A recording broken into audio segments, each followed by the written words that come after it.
सभी बच्चों को नमस्कार। तो इस वीडियो में क्लास 10th फिजिक्स जो हमारा अग्रवाल का आंसर पेपर है तो उसमें 2023 सेट नंबर 5 हल कराने वाला हूँ। यदि आपने इससे पहले के वीडियो नहीं देखे हैं उन सभी वीडियो का लिंक इस वीडियो के डिस्क्रिप्शन बॉक्स में दे देंगे, तो वहां से जाके देख सकते हैं। और फिर भी आपको ये वीडियो ना मिले तो आप कमेंट कर देना, कमेंट में आपके पास इन सभी वीडियो का लिंक हम भेज देंगे।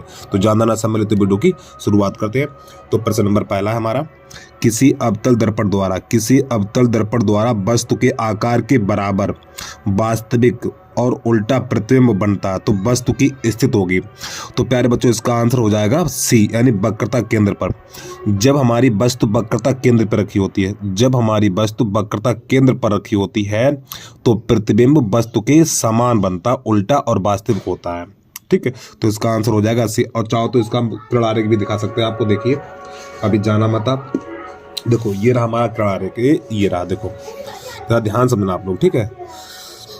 देखो, जब वस्तु वक्रता केंद्र पर रखी हो, पर यहाँ पे लिखा हुआ है, देखो, प्रतिबिंब दर्पण वक्रता केंद्र से, यानी प्रतिबिंब दर्पण के वक्रता केंद्र पर बनता है। यानी जो प्रतिबिंब कहाँ बनता है, इसका प्रतिबिंब वक्रता केंद्र पे बनता है, वस्तु के समान आकार का। यानी जितनी बड़ी वस्तु होगी उतना ही बड़ा प्रतिबिंब होगा। तो प्यारे बच्चों ये हमारी वस्तु है और ये उसका प्रतिबिंब है। वास्तविक तथा उल्टा बनता है, ये है, और ये इसका किरण आरेख है। तो आप इसमें ये ध्यान रखिए, जब वस्तु, प्यारे बच्चों, जब वस्तु हमारी वक्रता केंद्र पर होगी, तो प्रतिबिंब वक्रता केंद्र पर और वस्तु के समान बनेगा, वास्तविक और उल्टा होगा। ठीक है, उम्मीद है आपको समझ में आ गया होगा। इसके बाद अगला प्रश्न देखिए।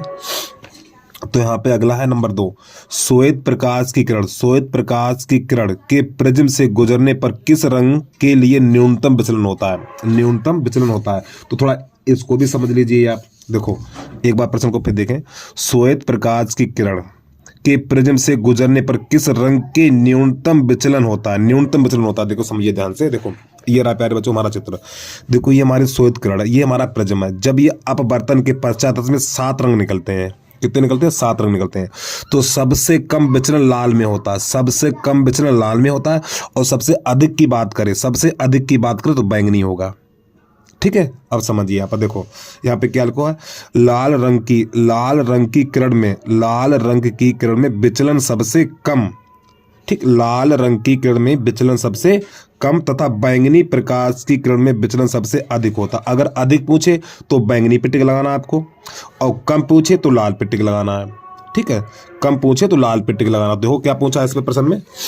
तो यहाँ प्रश्न में पूछा है, श्वेत प्रकाश की किरण के प्रिज्म से गुजरने पर किस रंग के न्यूनतम विचलन होता है। तो न्यूनतम विचलन की बात करिए तो इसमें आप सी पे टिक लगा देंगे, और अधिकतम की बात करता तो बैंगनी पे टिक लगाते हैं आप। ठीक है, उम्मीद है प्रश्न आपको समझ में आ गया होगा। अगला प्रश्न, एक अवतल लेंस प्रयोग में आता है। तो देखो अवतल लेंस के लिए क्या होता है, अगर किसी चश्मे में अवतल लेंस लगा दो, प्यारे बच्चों, यदि किसी चश्मे में अवतल लेंस लगा दो तो उसे दूर का दिखने लगता है। ठीक है, तो अवतल लेंस में क्या होता है, निकट दृष्टि दोष को दूर करने के लिए, यानी निकट दृष्टि को दूर करने के लिए, निकट दृष्टि दोष का अर्थ होता है उसे निकट का दिखता है, यानी कि दूर का नहीं दिखता है। तो दूर का देखने के लिए अवतल लेंस, यानी उसके चश्मे में अवतल लेंस लगाना पड़ेगा तो उसे दूर का दिखने लगेगा। तो इसका आंसर हो जाएगा सी। ठीक, आगे देखिए, आंख में प्रवेश करने वाले प्रकाश की मात्रा को नियंत्रित करता है। इसका आंसर हो जाएगा मांसपेशियां।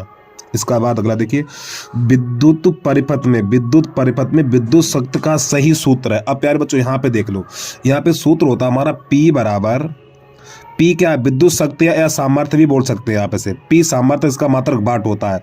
तो P बराबर सूत्र होता है हमारा, पहला होता है BI, और फिर एक P बराबर होता है I²R, फिर एक और होता है B²/R। अब इन तीनों में देखो कौन सा सूत्र है, भाई उसी पर टिक लगा दीजिए आप।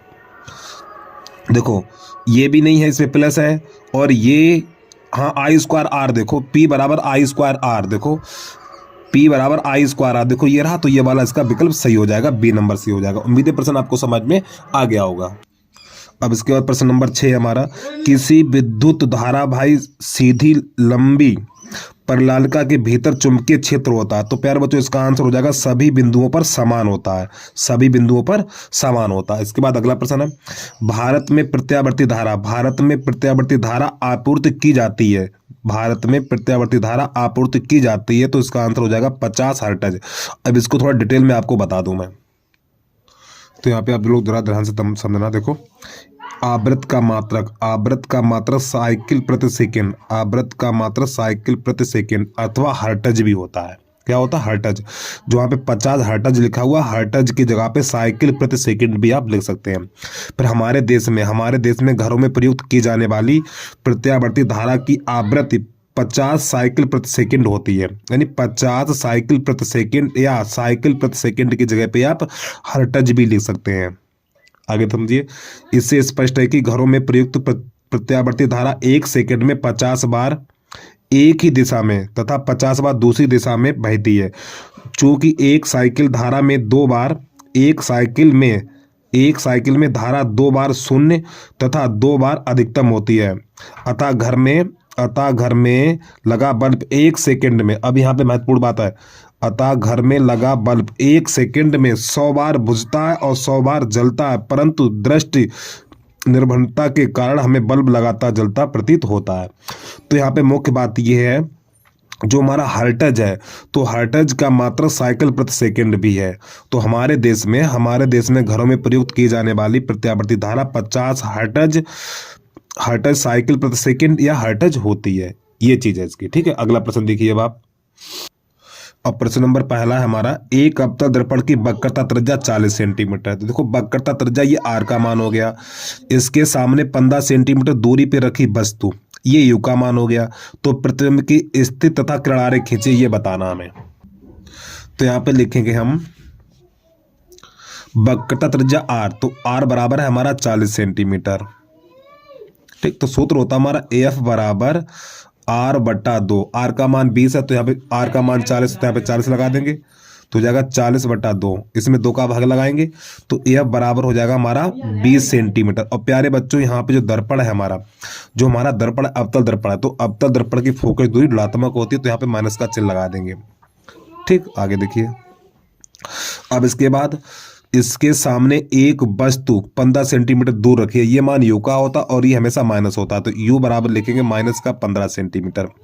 और प्यारे बच्चों, एक बात बता दूं, मैं इसका भी एक बेसिक कॉन्सेप्ट पे आधारित वीडियो बना चुका हूं, इससे पहले का आप वीडियो देख लेना। ठीक है, अगर वीडियो ना मिले तो आप कमेंट कर देना, तो उसमें आप ये सवाल अच्छे तरीके से यानी सीख सकते हैं। कमेंट कर देना, वीडियो आपके पास हम भेज देंगे। चलिए समझिए आगे। तो हमें प्रतिबिंब की स्थिति अर्थात बी का मान ज्ञात करना हमें, और इसका किरणारेख भी खींचना है। अब समझो कैसे करेंगे इसको, थोड़ा अनसोल्ड को साइड पे लगाएं। तो यहाँ पर इसको हल करेंगे, तो हमारा सूत्र होता है दर्पण सूत्र, आप जानते हो अगर, तो 1/f बराबर 1/b प्लस 1/u। प्यारे बच्चों, दर्पण सूत्र कहलाता है, इसमें ये सभी मान रख देंगे। तो f का मान -20 है, तो 1/20 और माइनस का चिन्ह ऊपर रखेंगे, बराबर 1/b और ये -1/15। अब इसको 15 को दलाएंगे, तो -1/20 और प्लस 1/15 बराबर 1/b। अब इसको लासा लेके हल करेंगे, तो इसका लासा आएगा हमारा 60, तो 20 तियां 60, तो माइनस का 3 हो जाएगा, और ये 15 चौकू 60, 15 चौकू 60, तो ये 4 बच जाएगा, और बराबर 1/b। तो प्यारे बच्चों, यहाँ पर बचेगा हमारा 1/60 और बराबर 1/b। अब इसके दोनों पक्षों को पलटेंगे, तो b बराबर निकलेगा 60 सेंटीमीटर। इतना निकल के आ गया हमारा। अब इसकी हिंदी लिखेंगे हम, प्रतिबिंब आभासी प्रतिबिंब आभासी सीधा तथा दर्पण के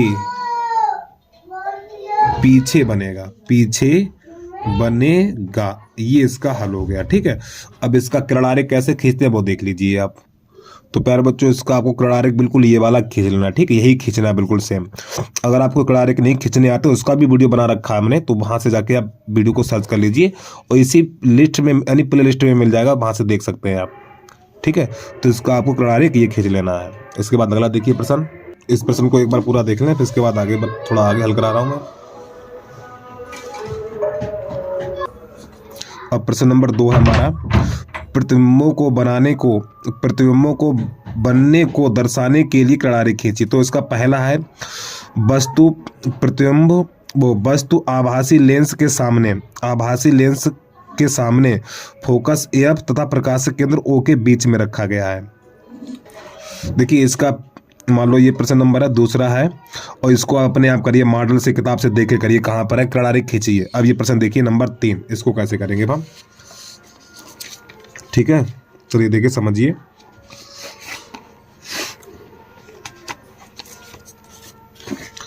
तो ये प्रश्न नंबर हमारा 3 है। देखो यहाँ पर ये परिपथ दिया हुआ ये वाला, इस परिपथ में हमें क्या बताना है, परिपथ का कुल प्रतिरोध बताना है और परिपथ में प्रवाहित धारा बतानी है, ठीक। इन दोनों प्रश्नों में यानी इस परिपथ को देख के, इस चित्र को देख के ये दो आंसर निकालने हैं। कैसे करेंगे देखना। तो सबसे पहले यहाँ पर लिखेंगे हम, देखो ये 10 और ये 10, 10 ओम 10 ओम को जोड़ेंगे। थोड़ा जूम करके दिखा दो जिससे कि आपको समझ में आ जाए। देखो ये 10 और ये 10 जोड़ेंगे समांतर क्रम में, तो यहाँ पे लिखेंगे हम, प्रश्न नंबर 3 है हमारा, 10 ओम कामा 40 ओम को समांतर क्रम में जोड़ने पर, इन्हें समांतर क्रम में जोड़ेंगे, ठीक है। तो समांतर क्रम होगा 1/R1 बराबर 1/10 और प्लस 1/40, ये समांतर क्रम कहलाता है। तो 1/R1 बराबर, तो इनका लासा लेंगे तो लासा आएगा 40, तो हो जाएगा 10 चौक 40, हो जाएगा 40 एकम 40। तो 1/R1 बराबर हो जाएगा हमारा 5/40। अब इसको काटेंगे, 5 एकम 5, 5 अट्ठू 40। अब इसके दोनों पक्षों को पलटेंगे तो R1 बराबर निकलेगा 8 ओम, ठीक। इतना। अब आगे समझिए। अब प्यारे बच्चों 3 प्रतिरोध ये हैं, 30 20 60। अब इन तीनों को जोड़ेंगे हम समांतर क्रम में, तो यहाँ पे लिखेंगे नई लाइन से, तो यहाँ पे लिखेंगे 30 ओम कामा 20 ओम कामा 60 ओम को समांतर क्रम में जोड़ने पर, अपना पूरा लिख देना, ठीक है। तो अब देखो R1 तो ये निकाल चुके, अब R2 लिखेंगे, 1/R2 बराबर, तो हो जाएगा 1/30 1/20 और प्लस 1/60। इसको हल करिए तो इसका लासा आएगा 60। अब देखो 30 दूनी 60 2 बार गया, 20 तिया 60 3 बार गया, 60 एकन 60 1 बार गया, तो 1 लिख दीजिए। तो आपका हो जाएगा ये 6/60, 6/60। तो 6 एकन 6 और 6 धाम 60, तो इधर 1/R2 हो जाएगा हमारा, ठीक है। अब प्यारे बच्चों इसको पलटेंगे, जब इसे पलटेंगे तो R2 बराबर निकलेगा 10 ओम। अब यहां से क्या करेंगे देखना। अब प्यारे बच्चों ये वाला R1, ये R1 और ये R2 जोड़ेंगे श्रेणी क्रम में, तो यहां पे लिखेंगे R1 तथा R2 को श्रेणी क्रम में जोड़ने पर, ठीक है। तो श्रेणी क्रम में जोड़ेंगे तो R बराबर हो जाएगा हमारा, R1 का मान कितना है, या ऐसे ले लो R1 प्लस R2, ये हमारा श्रेणी क्रम ऐसे होता है। तो R बराबर, तो R1 का मान देखो शुरुआत में ऊपर में 8 है और R2 का मान 10 है, तो कितना हो जाएगा, ये R बराबर हो जाएगा हमारा 18। एक आंसर निकल के आ गया हमारा। प्रश्न नंबर पहला हो गया हल। चाहो तो यहाँ से नंबर पहला डाल लें आप, ऐसे करो, ठीक। तीसरे का पहला नंबर 1 हो गया हल। नंबर 1 में कह रहा था परिपथ में कुल प्रतिरोध कितना है, तो 1 हो गया हमारा, ठीक। अब नंबर 2 में कह रहा परिपथ में प्रवाहित धारा कितनी है, I का मान ज्ञात करना है। अब इसमें आप ये देखिए, नंबर 2 डाल लो पहले यहाँ पर, नंबर 2 यानी तीसरे का दूसरा। तीसरे के दूसरे में क्या कह रहा है, थोड़ा जूम कर दूं मैं, देखो तीसरे के दूसरे में कह रहा है परिपथ में प्रवाहित संपूर्ण धारा ये बतानी है मैम, ठीक है। धारा बताने के लिए क्या करेंगे, तो सूत्र होता है हमारा I बराबर V/R, I बराबर B/R। अब देखो इसमें कै वोल्ट की बैटरी लगी, 12 की लगी है, तो B का मान हो गया 12 और 12/18। इसको हल कर दी, 6 से काटिए, 6 दूनी 12 और 6 3 18, तो ये हमारा हो जाएगा 2/3, 2/3। 3 का भाग 2 में लगाएंगे तो हमारा हो जाएगा ये 0.666 कटेगा नहीं, तो हो जाएगा 0.67 एम्पियर। ये इसका आंसर आ गया, ठीक है। चलिए भैया प्रश्न को पूरा देखिए फिर आगे बढ़िए। यहाँ से इसकी स्टार्टिंग है और ये प्रश्न 4 नंबर में है आपका। तो प्यारे बच्चों छोटी सी भैया विनती है, छोटी सी रिक्वेस्ट है, यदि आपने यूट्यूब चैनल को सब्सक्राइब नहीं किया है तो यूट्यूब चैनल को सब्सक्राइब कर लो, वीडियो को लाइक कर लो और बेल आइकन घंटी को प्रेस कर लेना, ठीक। और भैया इस वीडियो को शेयर जरूर कर देना, आप शेयर तो बिल्कुल करते ही नहीं हो यार। चलिए अगला प्रश्न देखिए आप, बहुत ही बढ़िया प्रश्न है अगला। तो प्रश्न नंबर है चौथे का अथवा एक धारावाही चालक में धारा का मान 0.5 एम्पियर, उसकी लंबाई 2 मीटर है। यदि उसे 0.4 न्यूटन प्रति एम्पियर मीटर के चुंबकीय क्षेत्र में रखा जाता है तो उस पर लगने वाले बल की गणना कीजिए। देखो प्यारे बच्चों, इन ऐसे प्रश्नों पर भी वीडियो बना चुके हैं, उस वीडियो का लिंक इस वीडियो में मिल जाएगा। प्लेलिस्ट आप देखिए, पूरी प्लेलिस्ट लास्ट में मिल जाएगी आपको। इस वीडियो के डिस्क्रिप्शन बॉक्स में जाइए, फिजिक्स की पूरी लिस्ट मिल जाएगी, तो वहां से जाके आप सभी प्रश्न देख सकते हैं। सब पे आधार देखो, हमने इसका भी एक बहुत लंबा वीडियो, लगभग 2.5 घंटे का वीडियो इसमें बना दिया है। अब ये दर्पण वाले का भी वीडियो 2.5 घंटे का बना हुआ, ये भी बना हुआ, और इस पर भी मैंने वीडियो बना दिया, सब पे वीडियो बना दिया। तो वीडियो को देखिए भैया, जब तक आप इसका बेसिक कॉन्सेप्ट नहीं सीख पाएंगे तो प्रश्न नहीं समझ में आएंगे यार। चलिए हम तो लगा देंगे। तो देखो 0.5 एम्पीयर ये आई का मान हो गया, 2 मीटर लंबे ये एल का मान हो गया। अब ये 0.4 मीटर ये बी का मान हो गया, ठीक है। अब इसके 3 प्रश्न है, 1 2 3, इन्हें हल करना है। चलिए कैसे करेंगे देखना। अभी हम तो लगा ही देंगे यार, अब आपको पता नहीं समझ में आएगा कि नहीं आएगा। तो देखिए 0.5 एम्पीयर ये प्रश्न नंबर चौथे का अथवा है हमारा। अगर समझना है, सीखना है तो इसका यानी इस वीडियो का लिंक डिस्क्रिप्शन बॉक्स में मिल जाएगा। और फिर भी ना मिले तो कमेंट कर देना, कमेंट में भेज दूंगा मैं, फिर आपका काम है पढ़ो या ना पढ़ो यार। चलिए समझिए, तो ये आई का मान हो जाएगा, तो आई बराबर हो जाएगा हमारा 0.5 एम्पियर। ये 2 मीटर लंबा एल का मान हो जाएगा, एल बराबर हो जाएगा हमारा 2 मीटर, ठीक है। अब ये हमारा है बी का मान, चुंबकीय क्षेत्र की तीव्रता जो जिसे बोलते हैं हम। तो 0.4 न्यूटन प्रति एम्पियर मीटर, ठीक, ये बी का मान हो जाएगा। तो नंबर 1 प्रश्न, उस पर लगने वाले बल की गणना कीजिए। नंबर 1, चालक क्षेत्र के लंबवत हो। जब लंबवत होगा, यानी चौथे का ए कराने जा रहा हूं, जब प्यारे बच्चों लंबवत होगा तो थीटा का मान लगाना हमें 90 अंश, ठीक। तो सूत्र होता है हमारा एफ बराबर BLI साइन थीटा, ये सूत्र होता है हमारा, यानी एफ बराबर BLI साइन थीटा, मान लगा दीजिए। और बी का मान कितना है 0.4, और एल का मान कितना है 2 मीटर है, तो यहाँ पे 2 लगा दीजिए। आई का मान कितना है 0.5, और साइन थीटा की जगह पे 90 लगा देना है, इतना, ठीक। आगे देखिए, तो यहाँ पे इन सबका गुणा कर देंगे। जब इन सबका गुणा करेंगे तो देखो ये हो जाएगा 4 दूनी 8 और 8 पन्ना 40, तो ये हो गया 40। अब प्यारे बच्चों दशमलव से पीछे कितने अंक हैं, दशमलव से पीछे 2 अंक है, एक ये और एक ये, तो दशमलव यहाँ पे लग जाएगा। और साइन 90 का मान 1। अब ये पीछे वाला 0 लिखा नहीं जाएगा, तो 0.4 न्यूटन, ये इसका आंसर निकल के आ गया। न्यूटन हिंदी में लिख सकते हो या फिर एन बना दीजिए, हो गया इसका हल।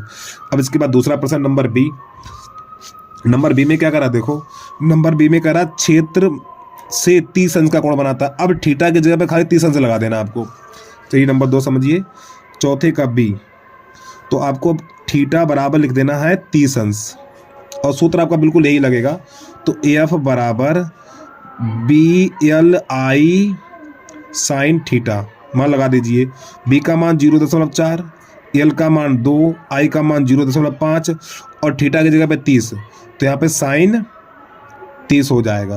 तो हो जाएगा 0.4 और गुणा 2 और गुणा 0.5 और गुणा इसका मान हो जाएगा 1/2। तो प्यारे बच्चों 2 से 2 कट जाएगा। अब इनका गुणा करा दीजिए, 5 चौक 20 और दशमलव से पीछे 2 अंक है, एक ये है और एक ये, तो दशमलव यहाँ पे लग जाएगा, ये पीछे वाला 0 हट जाएगा। तो नई लाइन से लिखेंगे एफ बराबर 0.2 न्यूटन। लो भैया ये निकल के आ गया, ठीक। अब नंबर 3 देख लो। नंबर 3 में क्या कर रहा है, क्षेत्र के समांतर है। जब क्षेत्र के समांतर होता है प्यारे बच्चों तो थीटा बराबर लगाते हैं 0। जब लंबवत होगा तो थीटा का मान 90 होगा और समांतर होगा तो थीटा का मान 0 लगाएंगे। चलिए समझिए नंबर 3, तो यहाँ पे चौथे का बी लिख लें। तो थीटा बराबर आपको रखना 0। अब प्यारे बच्चों आप ये बताइए, देखो यहाँ पे हम 0 रखेंगे तो साइन 0 का मान कितना होता है, साइन 0 का मान 0 होता है, तो ये सब 0 हो जाएगा। ठीक है, तो यहाँ पे यह बराबर हो जाएगा हमारा 0 न्यूटन, यानी कोई बल नहीं लगेगा, इसका आंसर ये हो जाएगा। ठीक, 0 अंश कर रहा है यहाँ पे, ठीक है, ऐसे करके। तो उम्मीद है प्यारे बच्चों प्रश्न आपको समझ में आ गया होगा। तो बस आज के लिए इतना ही।